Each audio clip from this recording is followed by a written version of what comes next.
또 그들에게 이르시되 내가 진실로 너희에게 이르노니 여기 서 있는 사람 중에는 죽기 전에 하나님의 나라가 권능으로 임하는 것을 볼 자들도 있느니라 하시니라. 예수님께서 제자들에게 말씀하시는 내용이 나옵니다. 이 앞에 베드로가 예수님을 그리스도로 고백하고, 그리고 예수님의 십자가의 순환과 죽음과 부활을 말씀하시니까 베드로가 예수님을 항변하면서 책망하는 장면, 그리고 예수님께서 사탄아 물러가라 라고 말씀하시면서 자기의 십자가를 지고 예수님을 따라야 된다. 그리고 예수님께서 다시 올 때에 예수님을 부끄러워하고 예수님의 말을 부끄러워하는 자는 나도 그들을 부끄러워하겠다라고 그렇게 말씀하시는 내용이 나옵니다. 그리고 오늘 말씀 또 그들에게 이르시되, 또라는 발이 있기 때문에 이 말씀을 이어서 예수님께서 하시는 말씀입니다. 예수님께서 하나님의 영광으로 다시 이 땅에 오실 재림을 이야기를 하셨고, 그러면서 또 그들에게 이르시되 내가 진실로 너희에게 이르노니 여기 서 있는 사람 중에는, 예수님의 제자들을 말하는 것이죠, 죽기 전에 하나님의 나라가 권능으로 임하는 것을 볼 자들도 있다라고 말씀을 하십니다. 이 내용이 무슨 말인지를 이해하는 게 그렇게 쉽지는 않습니다. 왜냐하면 언뜻 이 이야기로 보면 하나님의 나라가 권능으로 임한다는 것을 예수님의 재림으로 받아들일 수가 있습니다. 그런데 이미 제자들이 죽기 전에 예수님이 재림할 것이다 라고 하는 뜻으로 해석할 수는 없는 것이죠. 재림을 이야기하는 것이 아니다라고 우리가 알 수가 있습니다. 그렇다면 제자들이 죽기 전에 하나님의 나라가 권능으로 임하는 것이 무엇일까? 역사적으로 이미 이루어진 일이기 때문에 예수님의 제자들이 죽기 전에 하나님의 나라가 임하는 것이라고 한다면, 하나님의 나라의 시작은 예수님께서 이 땅에 오심으로, 성육신하심으로 하나님의 나라가 시작이 되었습니다. 처음에는 겨자씨와 같이 작은 그러한 하나님의 나라죠. 예수님과 12제자로부터 시작이 되었습니다. 그런데 그것이 폭발적으로 커져나가게 되는 그 계기가 되는 것이 예수님의 십자가의 죽음과 부활, 그리고 성령이 임함으로써 예수님의 복음이 급속도로 확산되는 것, 그게 하나님의 나라의 임함과 확산이라고 본다고 한다면 그 말씀을 하시는 것이 아닐까라고 우리가 볼 수가 있습니다. 물론 짧은 시간으로 본다면 나중에 2절에 나오는 엿새 후에 일어나는 변화산 사건을 이야기한다고 볼 수도 있지만, 엿새 후의 내용을 가지고 예수님께서 너희들이 죽기 전에 하나님의 나라가 권능으로 임하는 것을 볼 거라고 보기에는 엿새라는 기간이 짧다라고 한다면 변화산 사건이나 다른 것보다 하나님의 나라가, 예수 그리스도의 복음이 폭발적으로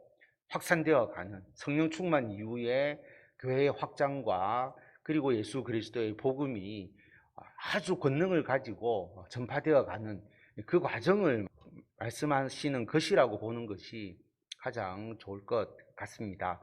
그리고 2절에 보면 엿새 후에 예수께서 베드로와 야고보와 요한을 데리시고 따로 높은 산에 올라가셨더니 그들 앞에서 변형되사, 예수님이 변화되는 모습을 보여주시죠.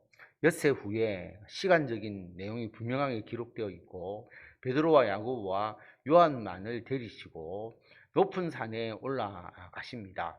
높은 산이 어떤 산이냐, 다볼 산이냐, 헤르몬 산이냐, 이런 이야기들이 있습니다. 헤르몬 산이 더 높고 위치상 예수님의 동선을 볼 때 더 합당하다라고 이야기를 많이 하고 있지만, 성경에서 어떤 산을 이름을 이야기하지 않은 것은 그것이 중요하지 않기 때문이죠. 그래서 어떤 산인지는 우리가 그렇게 신경을 쓸 필요가 없습니다. 중요한 것은 어떤 산이 중요한 것이 아니라 우리가 어떤 그 의미를 가지고 그 산을 기억하기보다는 예수님께서 변형되신 것이 더 중요하다라고 하는 것이죠. 그래서 산의 이름을 기록하지 않은 것은 아마도 그 산을 신성시하거나 신비롭게 생각하거나 하는 그런 빌미를 제공하지 않도록 산의 이름을 기록하지 않은 것 같습니다. 그래서 산의 이름이 중요한 것이 아니고 예수님께서 그 앞에서 변형되십니다. 그 변형되는 모습이 기록되어 있는데요. 옷이 광채가 나고 세상에서 빨래하는 자가 그렇게 희게 할 수 없을 만큼 매우 희어졌더라. 옷이 광채가 났다. 마태복음에는 얼굴도 광채가 났다라고 말하고 있고, 그리고 표현이 우리가 희다는 표현밖에 할 수 없지만 그냥 깨끗한 옷을 입은 흰 게 아니라 광채가 나서 흰 것이기 때문에 굉장히 신비로운 상태. 우리가 뭐로 표현할 수 없지만 빛이 희다라고 표현을 하지만 그 빛은 흰색이 아닌 것처럼 아주 큰 광채가 나서 우리 눈에는 희게 보이지만 흰 옷이라고 할 수 없는 그런 상태를 말하고 있습니다. 4절에 보면 이에 엘리야가 모세와 함께 그들에게 나타나 예수와 더불어 말하거늘. 엘리야와 모세와 예수님이 말씀하시는 장면을 보게 됩니다. 굉장히 신비로운 내용이죠. 그래서 이 말에 대해서 누가복음은 예수님께서 예루살렘의 죽으심에 대해서 이야기했다라고 말합니다. 어쨌든 예수님의 앞으로 있을 순환과 고난을 중심으로 이야기를 했을 수도 있고 또 다른 어떤 이야기를 했을 수도 있습니다. 어쨌든 엘리야와 모세와 예수님이 같이 있는 장면을 본 베드로가 너무나 놀라서 예수님께 이 이야기를 합니다. 베드로가 예수께 고하되 랍비여 우리가 여기 있는 것이 좋사오니 우리가 초막 셋을 짓되 하나는 주를 위하여 하나는 모세를 위하여 하나는 엘리야를 위하여 하사이다 하니, 베드로가 편안한 상태에서 이야기한 게 아니고요. 너무 놀라서 엎드려서 예수님께 이야기를 한 것입니다. 여기 있는 것이 우리가 좋습니다. 그래서 초막을 셋을 짓겠습니다. 하나는 예수님을 위해서, 모세를 위해서, 엘리야를 위해서. 초막을 짓는다라고 하는 것은 거기에 머물러 있는다는 의미를 포함하고 있잖아요. 이 세 사람이 여기에 오랫동안 머무를 것으로 생각을 하고, 그리고 자신들도 여기에 머무를 거라고 생각하면서 이 이야기를 한 것이죠. 그리고 초막을 셋을 짓는데 예수님과 모세와 엘리야를 위해서 각각 초막을 짓는다고 이야기를 했다는 것은 예수님을 특별한 존재로 생각하지 않고 그냥 모세와 엘리야와 예수님 이런 식으로 생각한 것으로 볼 수가 있습니다. 그래서 이 내용이 의미가 없는 것이 6절에 보면 이는 그들이 몹시 무서워하므로 그가 무슨 말을 할지 알지 못함이더라. 너무 두렵고 너무 신비로운 장면을 보았기 때문에 그냥 횡설수설한 것이다. 그렇게 말합니다. 베드로가 제대로 표현하지 못했다라고 하는 것이죠. 그래서 왜냐하면 거기에 계속 머물러 있을 상황이 아니잖아요. 너무나 황홀한 예수 그리스도의 변형된 모습과 모세와 엘리야와 이야기하는 장면을 보았지만 그것이 우리가 궁극적으로 머무를 장소가 아니라고 하는 것이죠. 변화산에서 내려와서 예수 그리스도의 복음을 전하고 순환을 겪어야 될 일들이 있다라고 하는 겁니다. 그래서 우리들의 신앙에서 변화산이라고 하는 것은 여러분 우리가 하나님께 예배 드리고 은혜 받고 그리고 주님의 그 우리와 함께 하시는 그 모든 역사를 우리가 보는 곳, 우리 교회에서의 신앙생활, 그게 일종의 변화산이라고 한다면 변화산에 체험 없이 우리들이 신앙을 하게 되면 몸이 건조하게 되고 그 다음에 우리 신앙이 어떻게 보면 굉장히 세속적으로 흘러갈 수가 있습니다. 그런데 우리가 예수님의 그 변화된 모습을 보는 것처럼 우리 신앙에 예수님을 통한 그 은혜와 은총을 우리가 경험하는 것이 굉장히 중요한 것이죠. 그런데 우리가 교회에만 머무를 수가 없잖아요. 교회 안에서 은혜만 받고 있는 것이 아니라 우리는 변화산에서 내려와서 하나님의 일을, 예수 그리스도의 복음을 증거하는 일들을 가정과 직장과 교회에서 우리가 행하는 그런 우리가 되어야 하는 것이죠.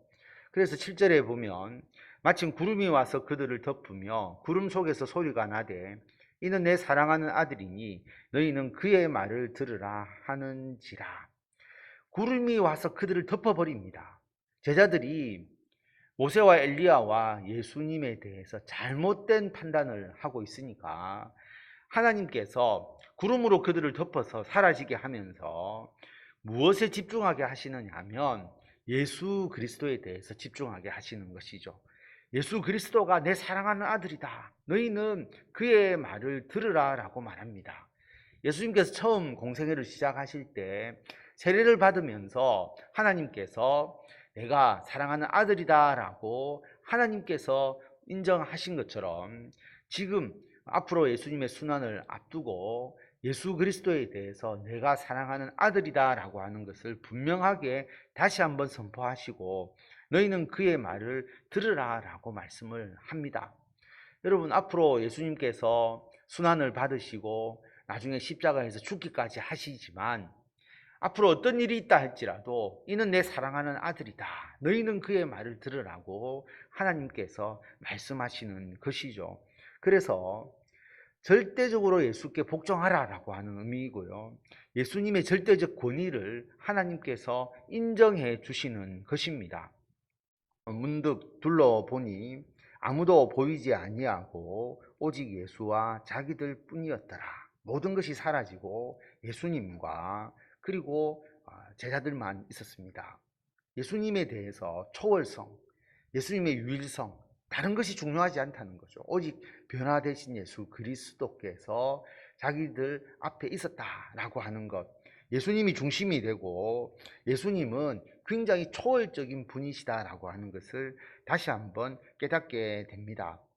9절에 보면 그들이 산에서 내려올 때에 예수께서 경고하시되 인자가 죽은 자 가운데서 살아날 때까지는 본 것을 아무에게도 이르지 말라 하시니, 예수님의 죽음 그리고 부활을 체험하기 전에는 예수 그리스도가 변화되신 이 사건에 대해서 이야기하지 마라. 왜냐하면 여러분, 메시아에 대해서 예수님의 죽음과 부활을 경험하기 전에는 예수님이 어떤 분이신지를 완벽하게 이해할 수가 없는 것입니다. 그래서 지금 예수님께서 신적인 권위를 가지고 변화되신 이 모습을 지금 이야기하게 되면 또 메시아에 대한 오해가 있기 때문에 지금은 이야기하지 마라 라고 말하고, 단 예수님께서 부활하신 이후에는 더욱더 널리 전파하라는 의미가 포함되어 있잖아요. 예수 그리스도가 어떤 분이신지, 어떻게 부활하실 수 있었고 예수님의 십자가의 대속이 어떤 의미가 있는지를 이야기하라라고 그렇게 예수님께서 말씀을 하십니다. 그들이 이 말씀을 마음에 두며 서로 문의하되 죽은 자 가운데서 살아나는 것이 무엇일까 하고, 부활을 분명히 믿는 사람들이죠. 유대인들은 부활을 믿습니다. 그런데 예수님의 부활과 자기들의 부활에 대한 기본적 생각을 연결시키지 못하고 있는 것이죠. 죽은 자 가운데 살아난 것이 무엇일까? 부활 이후에 어떻게 자신을 예수님이 볼 수 있을까? 그렇게 생각하는 겁니다. 그래서 죽은 자 가운데서 살아난다는 그 의미를 명확하게 예수님과 연결시켜서 제자들이 이해하지 못합니다. 이에 예수께 묻자와 이르되 어찌하여 서기관들이 엘리야가 먼저 와야 하리라 하나이까? 그래서 예수님의 부활과 종말에 대한 부분들을 연결시켜서 제자들이 예수님께 질문을 합니다. 서기관들이 어떻게 메시아가 오기 전에 엘리야가 먼저 와야 하리라 합니까? 라고 그렇게 이야기를 하는 것이죠. 그래서 엘리야가 먼저 사람을 회개시키고 그렇게 하면 메시아가 그 뒤에 오신다라고 하는 거죠.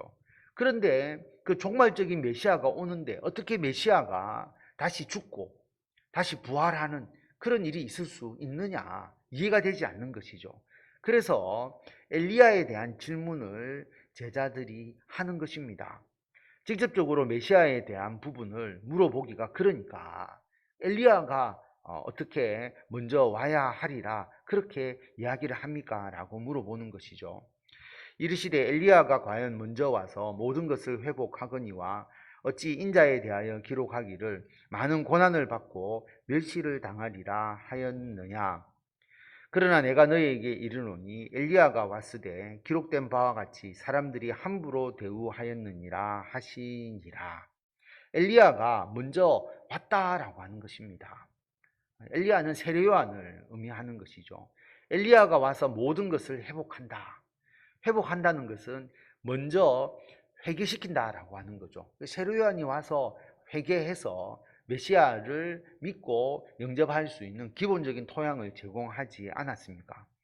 엘리야가 오지만 그 다음 오는 메시아는 어떤 메시아냐 하면 고난받고 멸시받는 메시아. 그래서 십자가에서 죽으시는 메시아임을 이야기를 합니다. 그래서 제자들이 생각했던 메시아 관과는 다르다라는 것을 분명히 말씀하고 있고, 이미 세례 요한이 와서 예수 그리스도를 전했지만 사람들이 함부로 그렇게 대우했다라고 말씀을 하십니다. 그래서 오늘 말씀을 통해서 예수님이 어떤 분이시냐라는 것을 변화산에서 직접 제자들에게 보여주신 것이죠.